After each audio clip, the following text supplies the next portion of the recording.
SmackDown starts off, Randy Orton starts off with him cutting a promo. Him and Nick Aldis are in the ring. He basically is demanding a WrestleMania match because due to Kevin Owens' injury, and he basically ends up threatening Nick Aldis if he doesn't get his Mania match.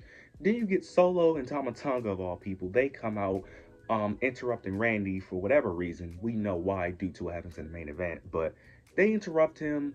Then they end up attacking Randy Orton, but then you get LA Knight comes out, makes the save. This leads to a tag match in the main event, which I could honestly care less about. Now we know why this ended up happening, but I feel like you could have got the same result in a different way. But clearly they just did this because they didn't know how to use their TV time, because it is a 3 hour show and they don't know how to use their 3 hour shows to elevate other people or to use it in other ways, so they use it for filler.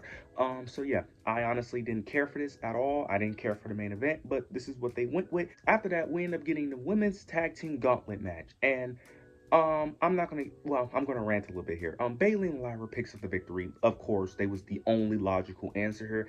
This gauntlet match literally describes everything I don't like about this women's tag division, and the main reason why I do not care about the women. It's the reason why I stopped caring and stopped even reviewing the women's tag division, because it means nothing and it makes no sense.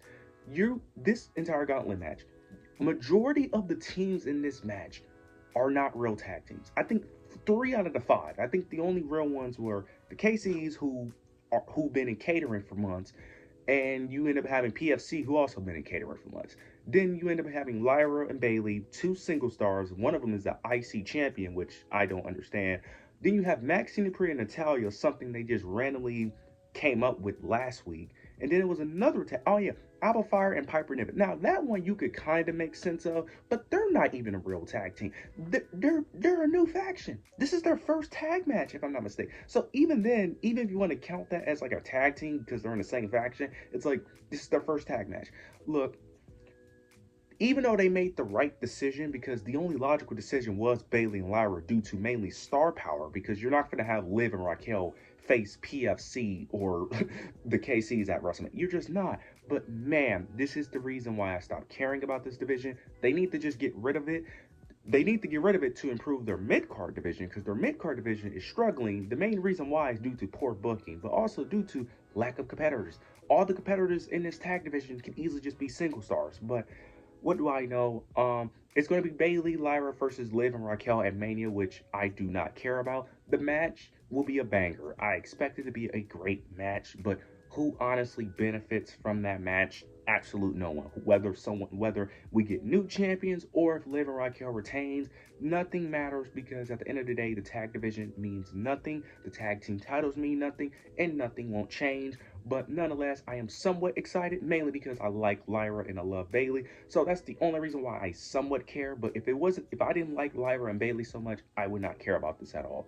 After this, we end up getting Drew McIntyre. It was supposed to be a face-to-face promo segment, but we end up getting Drew McIntyre attacking Damian Priest. They end up going, Drew McIntyre attacked him when he was making his entrance, sneak attacking him. Security ended up bringing him towards backstage. Drew cut like a little mini promo. He didn't really say anything we didn't know about. He basically ends up saying that he's right. He's always been right, mentioning, Damian constantly benefiting off of his, constantly benefiting off of Drew McIntyre's failures. Then Damian Priest comes back out. They end up brawling. Drew McIntyre ends up getting the advantage, and he ends up hitting a shock DDT on the steel steps, and then he ends up taking Damian Priest's necklace. This was a solid segment. I like what they did here. I will say this, I am a bit disappointed. I kind of wish that they actually had a face-to-face promo, because I actually think the most entertaining part of this entire feud, well, it wasn't really a part of the feud when they initially did it, but when they first did that promo segment towards the Elimination Chamber, when they was going back and forth, I like that. I actually think this feud would benefit a lot more if they did a face-to-face promo battle. This was good too, but I kind of feel like the show could have benefited from a face-to-face promo battle, because this show absolutely sucked. For 3 hours, it sucked. It had moments I liked. This is one of them, but this show sucked really bad. But I really kind of hope they had a back and forth promo battle, but this was good nonetheless. And Drew McIntyre also took off his eye patch, so he is officially healed. He's not injured anymore, so that's great. So I can't wait to see how this match plays out. I'm actually excited for this, because this build has been pretty solid. After this, we end up getting Selena Vega versus Chelsea Green. Piper and Alba wasn't out there due to their match earlier, so they had to come up with a unique way to have Chelsea Green not look like a loser, and they end up having her getting count out by accident due to her not paying attention. So Selena Vega ends up winning due to count out. The title wasn't on the line. Okay. I don't understand this logic at all. So you have her lose to Piper, but you have her beat Chelsea via countout, which makes no sense at all. I get that she didn't beat Chelsea clean, but this was still dumb nonetheless. And it's so unfortunate because none of the mid card titles are at Mania, which is very unfortunate. And the mid card division can absolutely cook. You have the talent. It's just the booking is terrible. Why is Selena Vega is this simple, boring babyface? This feud can actually cook if you just do one thing. Just have Selena Vega be on the microphone. Selena Vega is what she is, the best microphone worker in the women's division. It's not even close. But the problem with her is that she's so good on the mic is that she would cook anyone that she stands against. So, but this can absolutely cook if you have Selena Vega talk more on the microphone. Have them actually have segments where it's more than just Selena Vega keeps mentioning that she keeps getting triple teamed in her matches with interference. I get it. You need more in-depth storytelling. Like, this is just not it. It has the fact that Michin and Chelsea was a better feud than this is kind of ridiculous because from a talent perspective, this is better than Michin than Chelsea Green, but the booking is actually worse, which makes no sense. But we'll see how this plays out after WrestleMania, which I have no hopes for because they've been treating both mid-card titles as basically not important. So we'll see how this plays out, but I have lost all hope in these mid-card championships. Now we end up getting the only thing of importance and the absolute best thing on the show, which is Naomi, her vignette segment. They also transitioned to Jade talking as well about Naomi as well. This was great. There was nothing major that was said here, but the vignette was perfect. The editing, both women did great in their talking ability, mainly Naomi. I am loving this new heel gimmick from Naomi. I actually want her to win. I highly doubt she does win this match, but this was great. The vignette segment was great. Same with Jade. Jade also did a good well in her vignette segment as well.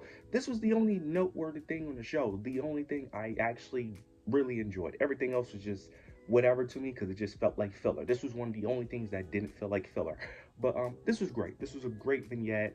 I don't know what they're going to do on the Go Home show. They're probably not going to do anything for the Go Home show, but nonetheless, I'm very excited for this match.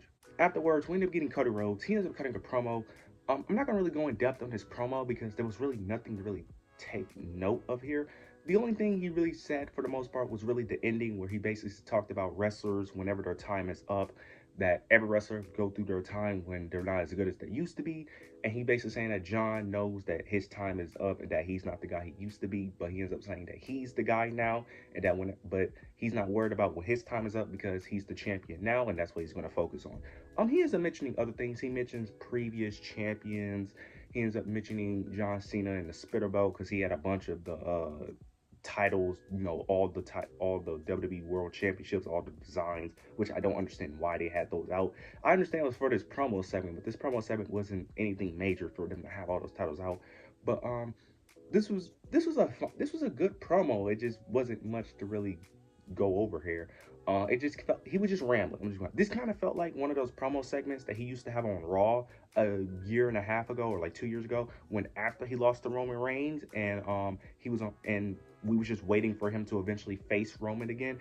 This felt like one of those promos. That's what this felt like to me. It wasn't bad. It just felt like he was just rambling though. It was just him just going on and on and on. But John Cena does make his return next week for the Go Home show, so that should be good. Hopefully they have another interaction, and I'm still excited for the match. Can't wait. But this segment, it wasn't bad, but he just kind of just rambled for the most part. Then we ended up getting Tiffany Stratton versus Roxanne Perez. This match was so stupid. Why? Okay, you have your Royal Rumble winner not show up for months. You didn't use her on TV at all. But then randomly you decide to put her in a match against your world champion. This makes no sense at all. Why? This makes no sense at all. Why did Tiffany even need a match before Mania? She's the champion. She doesn't need to wrestle before Mania. This doesn't elevate Tiffany at all because you haven't used Roxanne Perez. This doesn't make Tiffany look stronger. All this does is make Roxanne look weak. You have your two-time NXT champion and your Royal Rumble winner, runner-up, have a match where she lose. Yes, I get it's against Tiffany Stratton, but you shouldn't have had the match in the first place. You haven't been using her for months, but all of a sudden now you want to use her. You should have just not had her on the show anyway. You could have just used her Raw at the Mania because she's not going to be on the show next week. So what was the point here? This made no sense.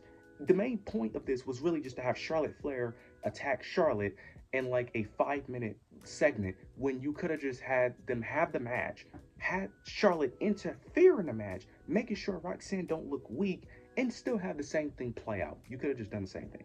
But this was one of my main concerns with Roxanne, was that I feared that her booking was not going to be good. This is the start of it, because I have the feeling that she's going to be basically female Carmelo Hayes. That's the fear I have. We'll see how it plays out, but that's my fear. Then we get the main event between Randy Orton, LA Knight, and Tama Tonga and Solo. The babyfaces win, of course. This is just to set up the United States Championship match between Jacob and LA Knight. Jacob attacks LA Knight. That's all you need to know.